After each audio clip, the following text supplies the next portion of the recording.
बाबा साहब, जैसा कि गाइज आप लोग देख पा रहे हो, ये है दौसा के आसपास के क्षेत्र की घटना है और ये कल से ही बहुत ज़्यादा चर्चित में चल रही है। धरना प्रदर्शन चल रहा है दौसा में, लेकिन यहाँ पर कुछ नेता है, कुछ विशिष्ट अधिकारीगण जो शासन प्रशासन इस चीज़ को अभी तक पूरी तरह से ध्यान नहीं दे पा रहे। तो आप लोग एक चीज़ें जरूर नोटिस कीजिए कि ये बंदा क्या चाहता है, क्या नहीं चाहता, और करोड़ी बाबा के बारे में क्या बोला क्या नहीं बोला। इसने जो भी बोला 36 कौमों के लिए, सर्व समाज के लिए सही बोला है और करोड़ी बाबा के लिए भी अच्छा बोला है। यहाँ तक कि ये अब आदिवासी मीणा समाज को भी चेतावनी दे दी है और मीणा समाज आदिवासी के हाई कोर्ट में इन्होंने जाने की अपील की है। तो आज मुझे लगता है कि ये मीणा हाई कोर्ट की तरफ पूछ करेंगे और मीणा हाई कोर्ट फिर से खुलने वाला है। तो मीणा हाई कोर्ट ही इसका पूरी तरह से अब संशोधन करेगा और मीणा हाई कोर्ट ही अब फैसला सुनाने वाला है कि क्या करना है क्या नहीं करना है। ये धरना प्रदर्शन बखूबी से चल रहा है, लोकतांत्रिक के बता रहे हैं। तो आप लोग जरूर से जरूर इस वीडियो को ज्यादा से ज्यादा लोगों तक शेयर कीजिए, कमेंट कीजिए और ज्यादा मीणा प्रजाति हो, चाहे सर्व समाज हो, चाहे गुर्जर प्रजाति हो, कोई सी भी जनजाति हो, आप लोग इस वीडियो को ज्यादा से ज्यादा लोगों तक शेयर कीजिए और अपनी अपनी प्रतिक्रिया जरूर दीजिए। क्या मीणा हाईकोर्ट वापस से खुलना चाहिए न्याय के लिए? क्या करोड़ी बाबा वापस से आना चाहिए न्याय के लिए? क्योंकि करोड़ी बाबा ने हर किसी की मदद की है। तो मैं आप सभी से गुजारिश करूंगा इस वीडियो को ज्यादा से ज्यादा लोगों तक शेयर कीजिए, वीडियो को लाइक से जरूर देखिएगा और चैनल पर नए तो अभी सब्सक्राइब करके बेल आइकन का घंटा दबा के और भी वीडियो आप लोग जाके देखिएगा जरूर, क्योंकि ये चैनल सिर्फ आपको राजस्थान से रूबरू कराने के लिए तत्पर है। Thank you for watching. मेरे भाइयों, हम कल से धरना दे रहे हैं और जैसा कि भाई ने अभी बताया, घंटे 2 घंटे का ये प्रशासन को समय दिया जाता है। कुछ लोग मेरे से कह रहे थे लगभग ये तय कर लेना, क्योंकि परसों के दिन में बाबा साहब का भाषण सुन रहा था और बाबा हमारा वटवृक्ष है। बाबा आदिवासी समाज के साथ 3600 कौम के लिए संघर्ष किया है। वो बाबा जब एक ब्राह्मण समाज का व्यक्ति मर गया था, जिसकी लाश लेकर के और मुख्यमंत्री के दरवाजे पर बैठ गया था, बाबा आएगा, बाबा को बुलाया जाएगा, बाबा आएगा, बाबा सरकार में बैठा है।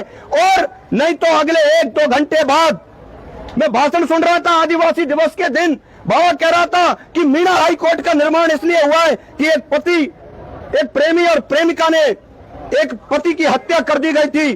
पंच बैठ गए थे, पंचों को पुलिस पकड़ के ले गई थी और वहां से ऐलान कर दिया था कि या तो पंच छोड़े जाएंगे, न्याय होगा, नहीं तो पीछे नहीं हटेंगे।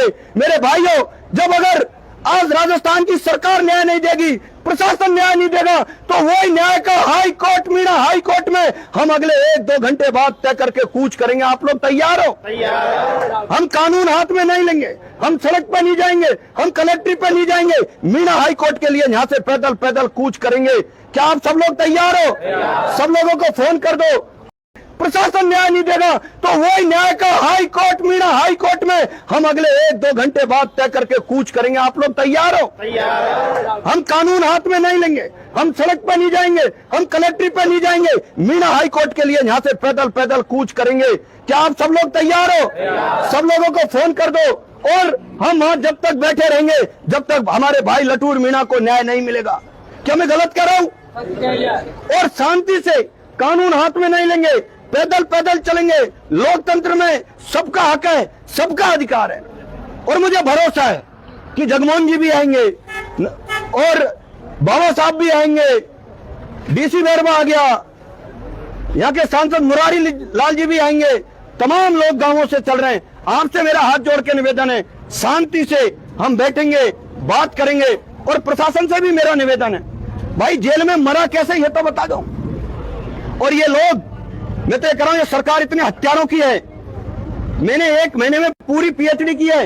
जगन गुर्जर धौलपुर को अजमेर की जेल में मारा, वो अपराधी था तो उसकी सजा कोर्ट दे रहा था। अगर इससे कोई अपराध भी बना तो ये जेल काट रहा था 3 महीने से। इसकी 2 दिन बाद जमानत होनी थी।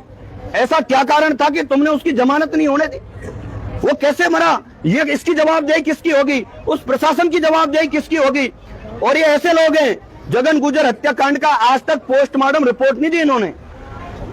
कहने का मतलब मैं तो एक बात पे पहुंचाऊं, मुझसे तो कुछ लोग कह रहे थे, मेरी आदत है मैं खुला कह देता हूं। कुछ लोगों को बुरा लग जाता है, कुछ लोगों को अच्छा लग जाता है। मैं कभी दिमाग से नहीं बोलता, मैं दिल से बोलता हूं। मेरे जो मन में दर्द होता है वो मैं कह देता हूं। क्या ये सच है कि अगर कोई व्यक्ति बड़े नेताओं के जयकारे नहीं लगाए और इस सरकार से लड़ने की बात करे तो वो जेल चला जाएगा? वो गया ना नरेश मीणा, क्या बुरा कर दिया नरेश मीणा ने? आज नरेश मीणा जेल में, और सिर्फ इसलिए जैसे कि गाइस आप लोग देख सकते हो मीणा हाई कोर्ट का कैसे निर्माण हुआ था। ये 1993 की बात है, जब एक प्रेमी की हत्या कर दी गई थी। उसके फैसले के हिसाब से यहाँ पर मीणा हाई कोर्ट का आविष्कार हुआ था या फिर निर्माण हुआ था। जैसे कि आप लोग देख पा रहे हो, ये बंदा जो भी बोल रहा है वो रियल बोल रहा है। मीणा हाई कोर्ट ने एक ऐसा फैसला सुनाया था जो सरकार को सामने झुका दिया, प्रशासन को सामने झुका दिया था। लेकिन मीणा हाई कोर्ट ने जो फैसला दिया था वो रियल फैसला दिया था। चाहे कुछ भी हो जाए, फैसला फैसला है। यहाँ पर पंच पटेलों के हिसाब से फैसले किए जाते हैं और वो भी पुख्ता इलाज परमानेंटली किया जाता है। तो जैसा कि गाइस अभी आप लोगों ने पहले वीडियो में देखा होगा, यहाँ पर भी समाज के नेता है, वो भी अभी आपने देखा होगा वीडियोस को, वो भी पूछ कर रहे हैं मीणा हाईकोर्ट की तरफ। और यहाँ पर फैसले जो सरकार ने सुनाएगी वो यहाँ पर मीणा हाईकोर्ट सुनाने वाले हैं। मीणा हाईकोर्ट वापस से खुलने वाले।